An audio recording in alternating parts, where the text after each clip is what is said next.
Good afternoon. Welcome to this session titled Future 3D TV, 4K, Glassesfree and Beyond. My name's Adrian Pennington. I'm a journalist and editor. So in some ways, perhaps 3D is at a crossroads. It's no longer a novelty to the consumer. Production is becoming routine in many genres, and many new displays now come with 3D as default. Yet the format appears to be taking a back seat to 4K and Ultra HD technologies, even by the very manufacturers that promoted 3D so heavily in the first place. So do 3D's main stakeholders, some of them here, stick with the current situation? Do they play the long game and wait for auto stereo displays? Or are there new ways that they can energize consumers to watch 3D in the home? Sharing their insight with us are four experts leading the present and the future of 3D technology and production. From left to right, Chris Johns is Chief Engineer of Broadcast Strategy at Sky, Chief Architect of Sky's groundbreaking launch of Sky 3D, and possibly one of the architects of Sky's launch into Ultra HD.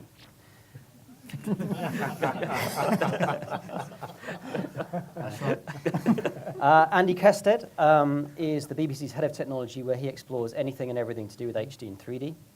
Roland Vlaicu is Senior, I hope I've got that right, Roland, is Senior Director of Broadcast Imaging at Dolby Labs. And Richard Mills is Chief Technology Officer at facilities company ONSIGHT Media. So I'm just going to dive in, ask each of our panelists one question each, and then we'll ask some round-robin questions. Chris, with the outstanding exception of Sky, 3D has had a lot of negative press recently.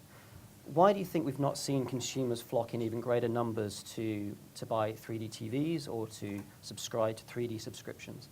Is it because consumers have not seen enough compelling content? Or is it a technology play, and are you waiting for, is the glasses barrier the main impediment to adoption? So that was one question. Well, I think first thing is content is king. I mean, one thing we identified at Sky right at the very beginning is you have to produce a good amount of content. You have to produce a good amount of content in high quality. So we made the investment in the infrastructure very early on, the outside broadcast fans courtesy of Telegenic. Some actual equipment which sits with ONSIGHT as well, simply so we can have access to the equipment and we can shoot a lot of 3D as rapidly and as cost effectively as possible, so we can actually get a channel that's actually starting to be compelling to watch.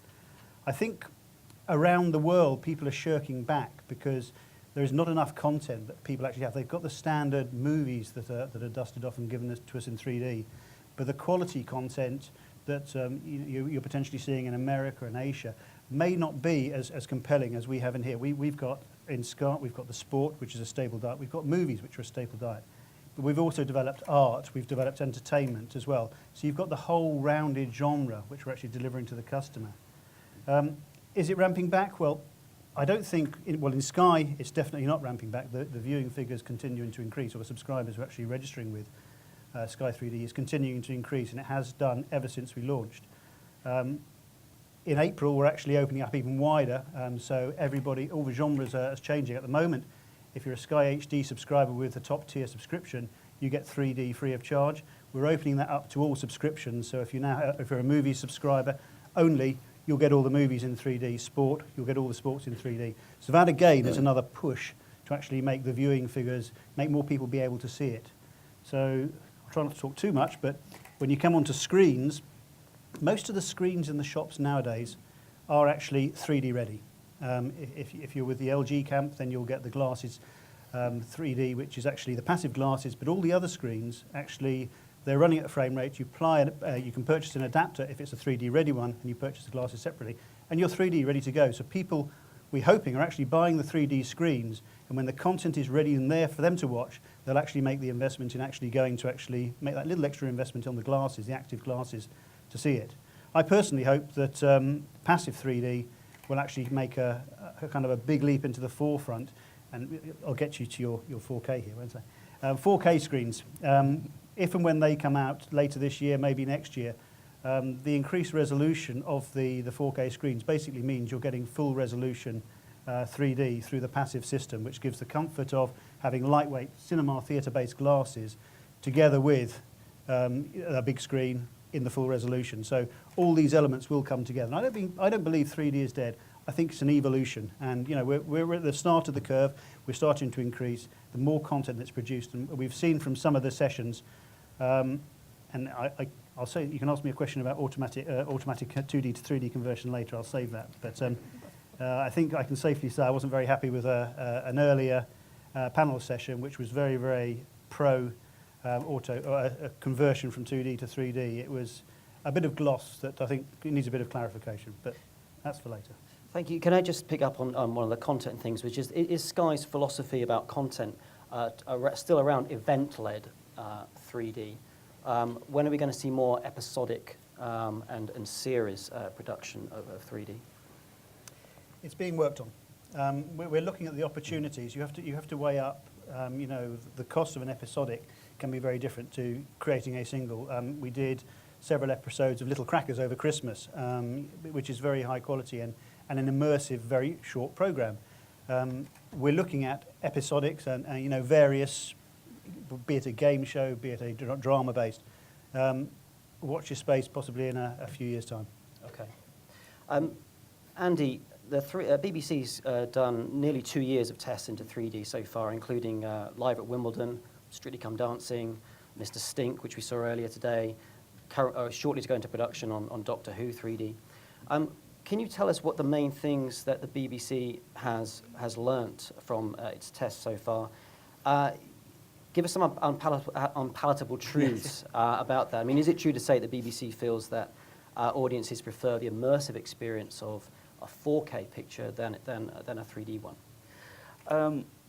This is very difficult, actually, because, and Chris, you've said an awful lot of what I think anyway. And we've talked a lot about this. I've talked to a lot of the industry about this. It was really exciting when we started the trial, obviously, because new service. As everybody knows, the BBC has to go through the BBC Trust to do anything new that's outside its current remit or outside the remit of one of its current channels. So we have a 2-year trial which ends this June, July. During that trial, as you've said, we've done quite a few very high-profile programs, and obviously the biggest one was the Olympics. We tried to get as much 3D as was viable out of the Olympics. I think probably we got more than anybody other than ESPN and a few other companies who took the live streams continuously. The content, as Chris said, is the primary driver. And if you look at the difference between a public service and a subscription-based broadcaster, ours is more around the event viewing anyway. That's where we get our large numbers from. That's where we get multi-million numbers. And around programs that would not normally be the remit, like movies, etc., of Sky and long-form sport. I mean, by long-form sport, I mean weekly turnaround of very high-profile football matches and other events that aren't part of the sort of free-to-air remit. What I was worried about, that each time we put a program out, our viewing figure, although very high, very peaked, was decreasing. Each one, so the opening ceremony, we had a massive audience relative to the number of 3D sets out there. I think probably we hit about 50% of the 3D TVs available at that point. The Queen's Speech and Mr. Stink, we hit less than 1% of those. Now that is a big drop in terms of percentage of the people capable of seeing it. Now, okay, let's factor in it was the opening ceremony, it was the Olympics, and factor in, actually, where's the Queen's Speech? A lot of people watch that. We start to see that I think the figures are falling, which is a real worry for a public service broadcaster. We really need to think about the new technology. Although we're there editorially to say we do things that commercially might not be viable, we still have to justify the fact that we're spending money that's paid by license fee. So if we're putting a lot of technology in place to do it, is it, I quite happily say, is 3D something that we have to leave to the private broadcast subscription services for a while to see how it settles down? We've seen it works extremely well in cinema. We've seen it works very well in animation, but they're not our staple programs. We don't have the movies, the first-run movies. We don't have the first-run weekly sport. We have the big events. So maybe the BBC will just concentrate on the events and say, okay, it's the Olympics, it's the World Cup final, it's whatever we have stacked up that is what I call a primary public service interest, is we'll offer in 3D. So we're certainly not going to see a 3D channel launching anytime soon? I don't think we'll see a 3D channel launching at all on the BBC. It's more likely, if it did take off, we'd see a channel in 3D as opposed to a 3D channel. I think that will be the ultimate, that you know, Sky One is 3D or HD or SD. You know, triple casting, can we manage that? But I think that's far more our target in terms of the viewing experience. What do we want to do in 3D? I agree with Chris on three or four things. You know, I agree with Chris around the resolution issues, that we'll probably be able to do a far better job with higher resolution than we can with current resolution. We can get a much better audience experience with 3D if we look at what the new TVs can do or will be able to do. From what I've seen, and I'm sure you'll say, from behind the scenes demonstrations from Dolby and other companies, some stunning 3D without glasses. We did some surveys. Obviously, everything we have to do, we have to have feedback, or the trust doesn't let us do it, so we have surveys. The surveys suggest that actually the glasses are one of the biggest barriers. So if you're to balance up what is causing the blockage in 3D, the cost of production, okay, it's a given, but it's getting smaller. We're getting better at it. We can do it. The cost of post-production delivery, you know, can we just deliver one version? The set-top box deals with the 2D, so we don't have to keep sending multiple versions out. That actually forms less than 50% of the issue. More than 50% is the glasses. Right. And I think it doesn't matter if it's passive or active. I don't wear glasses. That stops me watching things I don't really want to see in 3D from watching them in 3D unless I do it for work. My daughter doesn't wear glasses, and she will not go to watch a 3D film. Okay, well, that's thank you very much, Andy. That leads directly then onto Roland. Dolby has arguably the most advanced auto stereo display in development. So the obvious question for Roland is, when are we going to see this technology, or perhaps other technologies, mass-produced for the mainstream, cheap enough that everyone can buy? When are we going to see that happening? So before I answer this, I think we need more of the Queen parachuting out of the helicopter in 3D.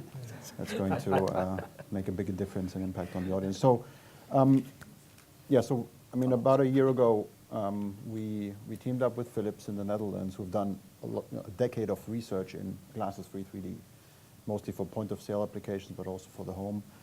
We launched a technology suite that we demonstrated in the form of prototypes, which since have been recognized as being pretty much up there in terms of performance. We're very happy about that. We immediately engaged with the supply chain, with the manufacturers, the television manufacturers, and their vendors, the chip companies, the panel companies, to really explore as to whether it would be possible to accelerate the timeline of Glassesfree 3D. A year ago, if you ask people how long is it going to take, they said, well, maybe in 5 years it's going to be ready for prime time. Our goal definitely is to accelerate that timeline significantly. And what we're seeing, and what we've seen over the last 12 months, is significant interest from the TV manufacturers also in Glassesfree, in good quality Glassesfree. They didn't think it was possible until they saw a demo. Now they're thinking about products. And I would say we're probably halfway there between when we first showed this technology to anybody and to seeing a product that is actually going to be shipping to consumers. The biggest bottleneck right now is the performance of the lens system that you have to apply on top of the LCD panel. There are very many different designs. Philips has one of them, which is the one that performs really well. There are others that can perform really well. So that, the performance of that plus the cost that is associated with making an LCD panel, an autostereoscopic LCD panel, is something that is being investigated right now. And we're seeing that the manufacturers are really excited. I mean, what we understand is they want to definitely show product at CES 2014 and then ship it during the course of that year. We're hoping that that's going to be possible. We did a trial in the US with Vizio at this year's CES, where we built a Glassesfree prototype television, 55-inch television, and put it in their demonstration suite at CES. We didn't brand it Dolby 3D at all. It was just a Vizio prototype TV, and they got phenomenal feedback. And the reason we didn't want to brand it, because we thought that that panel doesn't deliver the amount of depth that you should have at the minimum to get a great experience. And still, the response was phenomenal. So that encouraged the manufacturer. They're pushing their supply chain. And we hear from some manufacturers that they want to go completely glasses-free within 2 years, so drop all of the glasses-based television lines and go completely glasses-free within 2 years. We'll see if that's possible or not. Does that include Sony by any chance? So I can't name any brands at this point, unfortunately, but we're getting significant interest. And as I said, the big question is around the panel. As some of you may know, there are very few LCD panel manufacturers left in this world. A lot of the name brands buy their panels from a different vendor, and so we're working with those panel vendors directly. A lot of them based in Korea, Taiwan, China, to figure out how to build a good autostereoscopic panel. And the technology package that we offer also spreads into the production environment. So for example, getting the signal that today is half resolution by definition in a side-by-side configuration, to get that to be enhanced to a full resolution HD for each eye signal, so that even when it's viewed on passive glass screens, on 4K displays that Chris mentioned, you can actually get an HD experience. So, is the technology nut easier to crack for tablets and phones than it is for multi-view displays? So we thought so. We actually expected that smartphone and tablets would be the first types of devices that would become available. Those are still on a fast track, but it looks like the televisions are surpassing them right now, simply because the manufacturers are there's two things that come together. So there's the 4K aspect of building 4K television and wanting to sell them, and some companies bet everything on the 4K transition. And the fact that good auto stereo 3D requires a 4K panel as a baseline. So if you're a manufacturer and look at the marketing aspect and say, well, if I build a 4K or Ultra HD television, and I can offer two instead of one benefit, so I can offer Ultra HD viewing in 2D, but also autostereoscopic 3D viewing without glasses in HD as a base, as the same feature of the same product, that will help me justify the initial higher cost in a much better way. And the consumer actually gets two benefits that they will enjoy, because what we're seeing is that while the 3D experience on a Glassesfree display is very different from glasses-based systems, in the sense that the depth amount that you're getting, the depth budget, is very limited. Mm-hmm. But it's something that people find or perceive as pleasant or enjoyable, because it doesn't disrupt their viewing experience or the social aspect of the television viewing with friends or family as much, because you look over, you look at your friends, you look at the television, it's 3D, but it's not a tremendous amount of 3D that requires your brain to readjust. That's something that is perceived as positive and as a good thing. Now we need to get the creative community, and I'm sure a lot of you are looking at it from that angle, to understand that, while your artistic intent is being changed on these Glassesfree televisions, there are also mechanisms that we're working on to actually control that artistic intent. So, it wouldn't be Dolby if it wasn't an end-to-end system. So, what's happening today is that people create a left or right eye, they transmit that, and then the Glassesfree televisions have to render that up to 9 or 15 or 28 views. So they have to do a lot of extrapolation. And that could be helped by sending additional information in the bitstream in addition to the left eye, right eye, that would then help the presentation on auto stereo to be of better quality, but also to be much closer to the artistic intent. Okay, thank you. Richard, ONSIGHT's worked extensively on a number of 3D projects, most of which have also been shot at 4K resolution. These include Galapagos with David Attenborough, Mr. Stink. And I believe you're currently working on Micro Monsters for Sky and Pandas, which is also a Sky production. Yeah. So what I want to ask you with your sort of technology and content creation hat on is the obsession with 4K that we're currently seeing from manufacturers and into the wider marketplace, is that harming the future of 3D, or is that beneficial to the future of 3D?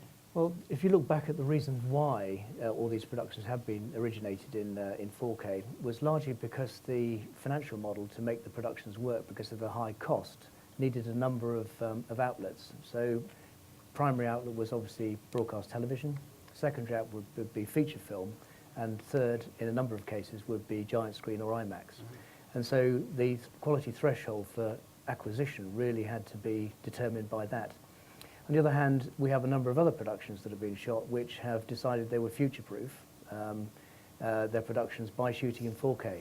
This is obviously, compared to a 2K or 1920 origination, there's an increase in cost because of higher data volumes, etc. Certainly I agree with some of the points that have been raised, that a 4K display would actually enhance the 3D. Obviously, for a 4K display to work in the home, it's got to be of a reasonable size, not too big, but again, 103-inch, 4K display, where it might produce very good 4K, but it's probably too big for the room, certainly too big for my 1930s type house. But so that would definitely enhance the resolution in 3D. If we look at the glasses aspect of things, though, it would be interesting to know, to actually pin down the market research that's gone on here to determine whether or not it's as a result of the active glasses, which can be very disconcerting, certainly a room with ambient light where you've got background flicker, certainly at low refresh rates, and can be very off-putting. Also, they're cumbersome and not necessarily a fashion statement, but people wear glasses, and as a glasses wearer, it's sometimes uncomfortable to wear another pair of glasses on top of my glasses, so I can understand that from that point of view. On the other hand, people wear sunglasses, and so it is a delicate balance, but it'd be interesting to drill down in the market research for that. Certainly active displays, glasses-free displays are very interesting. They've moved on so much in the last sort of 6 years since the original four-view Philips Wow display to a point now where Dolby have got an excellent display, which is certainly going to help with the naysayers. On the other hand, I think you have to, in content creation, you have to broaden the type and the type of productions being made to widen the interest. I just want to ask everyone here. Yeah. Am I allowed to ask a question? Yeah. Can I ask a question of the audience? I don't usually do this, actually, without getting you to stand up. Can you just put your hands up if you have a 3D telly with glasses, more than 2 pairs of glasses? It's good. Keep your hands up. 3D telly with no glasses, but you have a 3D telly. So really, it's a tiny proportion of the audience who are really interested in 3D that actually have got the ability to see it. I think it's probably a higher percentage in the population at large that have got 3D than represented by people. I think what the interesting thing is here is, hands up who actually hasn't got a 3D telly because they don't know what technology is going to be round the corner. Good, that's a good technologist answer. But I think in general terms, if you wander into a shop, if you wander into the Dixon's experience or one of the other shops' experience and you get the really hard sell on why you should have it, I don't think many people are buying 3D for 3D. I don't think they're buying 3D because it's there. It's number 3 on the list of stickers down the side now, isn't it? Because it's below HD now on some of the tellies, but connected is at the top, and then 4K will push it down to number 4. Unless the Glassesfree comes in, which I think you'll see that go to the top. You know, the experience of watching Glasses 3D is quite amazing. It takes a few minutes to get used to it, but you certainly miss it when they turn it off. Do we agree that auto stereo is the panacea for the future of 3D, or is it much more about compelling content? There's a but. I call it the pub test. You have to put an audio stereoscopic screen in a pub or an environment where somebody can stand 1.5 meters away from it, they can stand 5 meters away from it, they can stand shoulder to shoulder and still be able to get a good stereoscopic experience without wearing glasses. That's the utopia. If you can't achieve that and also have good quality high definition, and potentially if it's a 4K screen, have good quality 4K on it, then you're missing a shot there. You have to be able to deliver all these things on top of each other. The evolution is happening. It's definitely happening. As Richard said, it's gone from 4 views to 9 views to 18 to 28.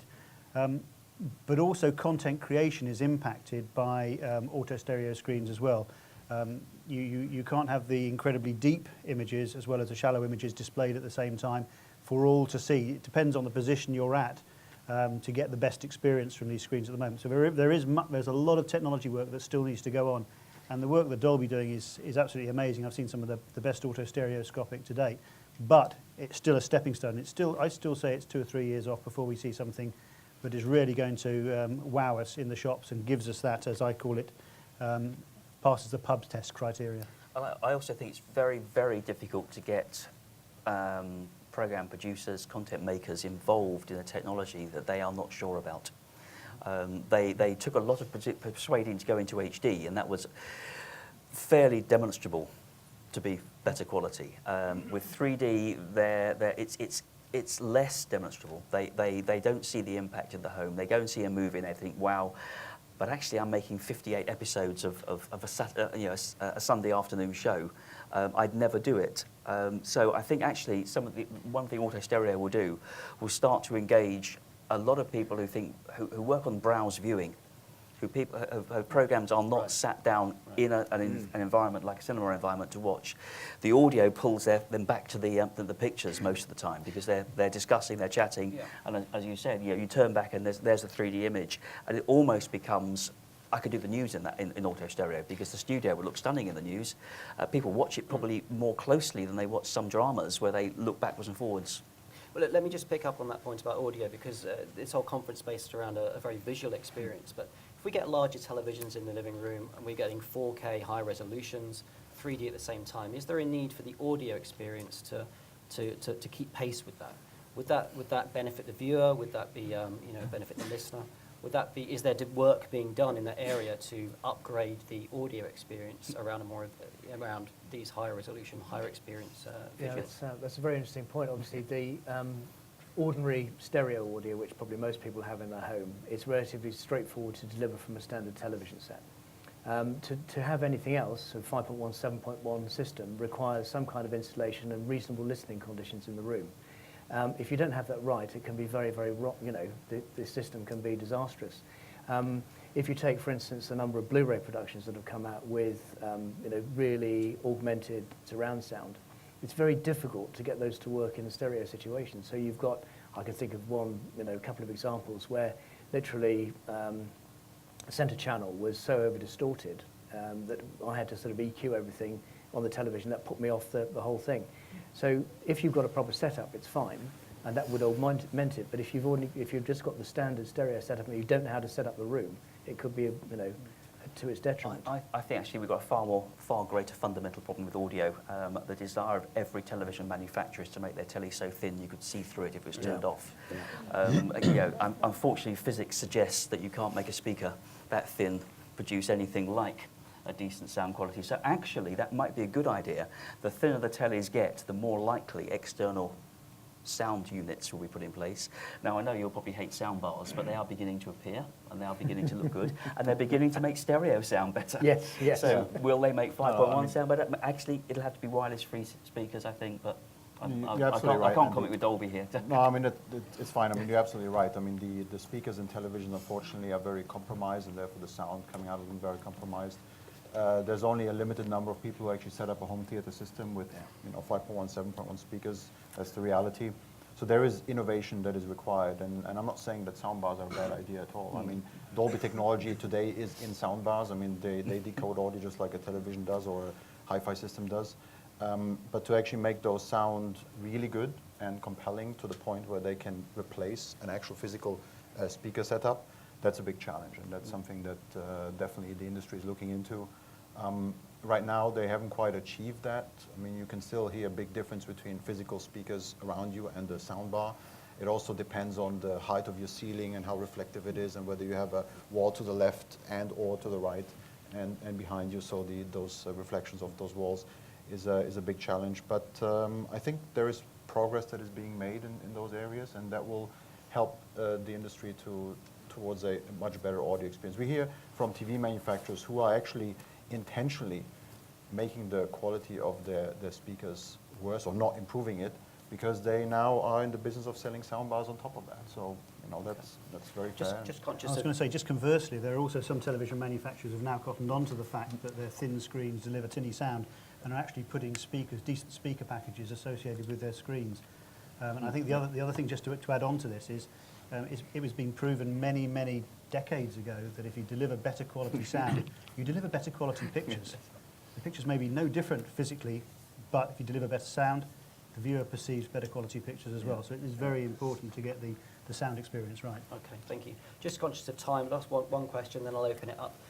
In 5 years' time, or 2020, where will we be technologically? What will we be watching in the living room in terms of our screen? Will it be 4K, glasses-free, high resolution, high frame rate, all of the above?